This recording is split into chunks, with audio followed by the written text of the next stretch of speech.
Why has the Philippines fallen behind Thailand and Vietnam in international tourist numbers coming in and number of Westerners who want to go and live in the Philippines?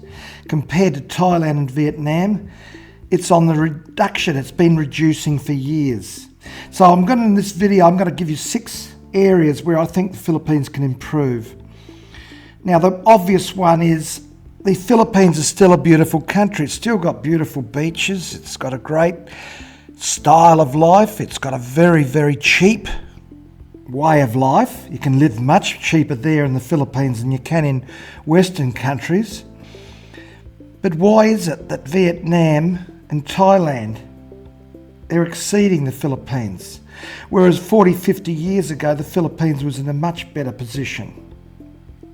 Well, I'll tell you one thing, Thailand and Vietnam have made it easier for international tourists. They've made it cheaper and they've made it more modern, so they've just been more attractive to come to. Where can the Philippines improve? Well, number one is that they can increase their marketing. Right? The Philippines is very poorly marketed in my country, Australia. We hardly ever hear of anything about the Philippines. Why go there? What's there? How do you travel? It's very, very difficult. It's Vietnam, Thailand, and all the other Southeast Asian countries have much more progressive marketing to the Western countries. That's an area the Philippine government needs to look at very closely. But before you do the marketing and spend an enormous amount of money on that, you've got to get the other areas right. So number 2 is tourism infrastructure. Now, the Philippines is really lacking in this at the moment. Manila Airport takes the vast volume of people coming into the country, flow through Manila Airport. It's too small, it's old, it's ageing, it's not modern, first impressions are not good. Passenger flow through the airport is poor, there's long queues. Exiting the airport is very, very bad for Ubers, taxis, the lineups, just the whole organisation of it leaves a lot to be desired. So that's something which is a major infrastructure spend. Cebu City, I've been to quite a few of them. I've been to Clark Airport, Dumaguete, Puerto Princesa, the airport up near Boracay.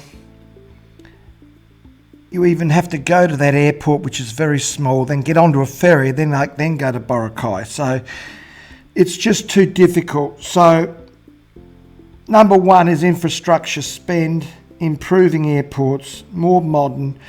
They must improve the first class service. At the moment, there's too many cancellation of flights, too many flights running behind schedule, which is also causing a real backlash from international tourists who are not used to this type of thing. So if you're going to charge the costs for domestic flights around Manila or around the Philippines, you've got to back it up with impeccable service. Number 3 is the cost of travelling domestic around the Philippines. When you come to the Philippines for the first time like I have, it's a bit of a shock to the system to see how many flights you've got to take to see what you want to see in the Philippines. And then when you compare that to the prices that you might have to pay for the domestic flights, it becomes a bit of a barrier. And let's face it, most international tourists are not used to having to take multi-flight numbers just to get around. It also bears a problem when your flights are being cancelled, like happened to me a couple of times, or when the flights are running behind schedule. Now, the international tourists, if they're coming to the Philippines, and if they do their homework, they know that they're going to be up for a multi-number of flights to see what they want to see. But if you don't back that up with first-class service, and the people don't feel like they're getting value for money, well, then you've got a problem. And I think at the moment, that's one of the real real bugbears with travelling around the Philippines is that there's too many problems associated with it. There's not enough service standards being met, and it also includes the ferries. The ferry terminals play a massive role in transporting tourists around the Philippines. Now, the ferries are small. A lot of the ferries I went to, the terminals are very small. The infrastructure was aged. The services available, the food, drink, whatever, very, very ordinary to say the least. And guess what? They also have a lot of ferry schedules cancelled. Either the ferry has broken down or the ferry wasn't sold out, so they cancelled that trip. The ferries run late, so there's all of this involved as well. Just like with the planes, the whole ferry transportation needs to be upgraded. It probably needs more private investment into it, more ferries in the water, more schedules, more trips, bigger terminals. That should be very high on the Philippines' agenda to improve and get their international tourist numbers up. Number 4 is the local roads. Now, the Philippines has got an old road infrastructure network. The most important areas, if you want to build your international tourist numbers up, are the airport roads, arterial roads from the airport, roads from the ferry terminals, and the inner city roads in the cities and near the tourist areas. These roads need an upgrade. There's too much rubbish around on the streets, footpaths. The road network is not upgraded, it's not maintained to a standard that it needs to be, because the first impressions of the international tourists coming into the cities, arriving in the airports and getting on the ferries, etc., that's the most important thing. And at the moment, it doesn't have the right image from what I can see.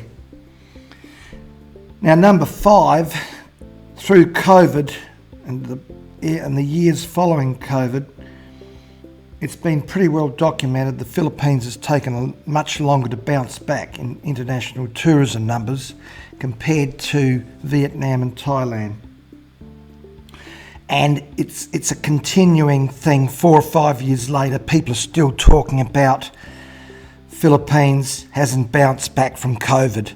That talk needs to be put aside, and a more positive spin needs to be put on that by the tourist operators taking people into the Philippines. That needs to go. Number 6 is the geographical problems, of course, with the Philippines. Understanding that there's over 7,000 islands and working around it with international tourists. I know myself, I knew very little about the Philippines when I first arrived. I had no idea that you would have to take so many flights and so many ferries to see what you wanted to see. So obviously at the moment there's many islands which tourists can't get to, or it's not marketed to get to, or the ferry schedules are too difficult. There's too many of the bigger islands where there's not enough flights. The schedule of the flights are booked out, which means that the international tourists who may have wanted to go to another major island, they can't get there within their time schedule, which means they cancel it. They just simply don't go. They stay where they are, and those other islands which would have got some traffic, international traffic, they miss out on it. The same thing, of course, with the ferries. So the ferries are so imperative to get around the islands. Needs more private investment so that there's more ferries on the water, more services, and the services are better, less cancellations, etc. So once you handled all those areas, then the Philippines will start to come back. International tourists will will come back in bigger numbers. But at the moment, the Philippines has got a few little problems because of its isolation, because of its cost of getting there, because it's so many islands to see and it costs money to get around. It's difficult. It's up against it. It's not as easy for the Philippines to get on top of all these problems compared to Thailand and Vietnam. But it can, because if it streamlines its costs, starts identifying the areas what the international tourist wants and puts it as a major priority, then it can get on top of it. But at the moment, when I talk to the local Filipinos, a lot of them are not trained in hospitality. Look, the Filipino people themselves are fantastic. They're friendly. They bend over backwards for the tourist from the way I've been treated. So I've got no complaints about the actual people themselves. It's just that their facilities they're working in and their training is just not there to the international standards. So I hope they can get on top of it, because the Philippines is a beautiful place and not enough people are getting there to experience, especially from my country, Australia, where a lot of people go to Bali, Indonesia, and a lot of people go to Vietnam, Thailand. Because as I get back to, number one point I made was marketing. They get so much more marketing into Australia, those countries, compared to the Philippines. So if you're a Filipino and you've watched the video and you might agree or disagree with some of the things I've said, well, please drop me a comment. I would love to get your thoughts on whether you agree with me. Am I being too hard, or am I incorrect? Or do you agree with me? Drop me a comment.